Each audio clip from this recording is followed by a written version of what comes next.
ગુજરાત સરકાર દ્વારા તારીખ 11/9/2012 રોજથી ગુટખા પર પ્રતિબંધ જાહેર કરેલ છે, ત્યારે ગુટખા ખાવાથી થતું નુકસાન થતાં તે અંગે જાગૃતિ કેળવવા હિંમતનગરમાં વિવિધ સંસ્થાઓના સહયોગથી રેલી યોજવામાં આવી હતી. રેલી દરમિયાન ટાવર ચોકમાં ગુટખાની હોળી કરવામાં આવી હતી. સ્વામી વિવેકાનંદ સરસ્વતીએ 11મી સપ્ટેમ્બરે વિશ્વની ધર્મ સંસદમાં પ્રવચન કરી દેશને નવો માર્ગ ચીંધ્યો હતો.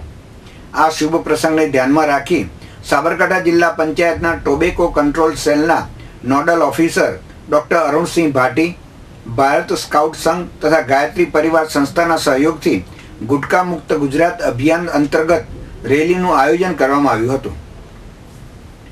આ રેલીને જિલ્લા વિકાસ અધિકારી Ravikumar Arora, chief commissioner doctor Atulbhai Dixit તથા મુખ્ય જિલ્લા આરોગ્ય અધિકારી ડૉક્ટર જયંત કનોરિયાએ લીલી ઝંડી આપી જિલ્લા પંચાયત કચેરીથી પ્રસ્થાન કરાવ્યું હતું.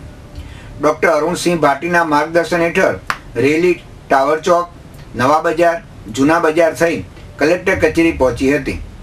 ટાવર ચોકમાં ગુટખાની હોળી કરવામાં આવી હતી. આ રેલીમાં ભારત સ્કાઉટ સંઘ, સાબરકાંઠા સાથે સંકળાયેલ 15 જેટલી શૈક્ષણિક સંસ્થાઓના સ્કાઉટના વિદ્યાર્થીઓ, ટોબેકો કંટ્રોલ સેલ સાબરકાંઠા, હિંમત હાઈસ્કૂલના એનસીસીના બાળકો, એનએસએસના બાળકો, નર્સિંગ સ્કૂલ, તાલુકા હેલ્થ કચેરી, અર્બન હેલ્થ કચેરી, વિશ્વ ગાયત્રી પરિવાર, હરિદ્વાર શાખા, નવા, એચડીએફસી બેંક હિંમતનગર વગેરે સંસ્થાઓ સહભાગી બની હતી. આ રેલીને કલેક્ટર કચેરી ખાતે કલેક્ટર શ્રી એલસી પટેલે ઉદ્બોધન કરી ગુજરાતના લોકોને ગુટખા તમાકુના વ્યસનથી દૂર રહેવા જણાવ્યું હતું. આ પ્રસંગે રેલીમાં હાજર તમામ વ્યક્તિઓ દ્વારા ગુટખા ન ખાવા માટે સંકલ્પ લેવામાં આવ્યા હતા. હિંમતનગરના પ્રતિનિધિ સુરેશ થોરી સાથે રસિક સોની, સિટી ન્યૂઝ, હિંમતનગર.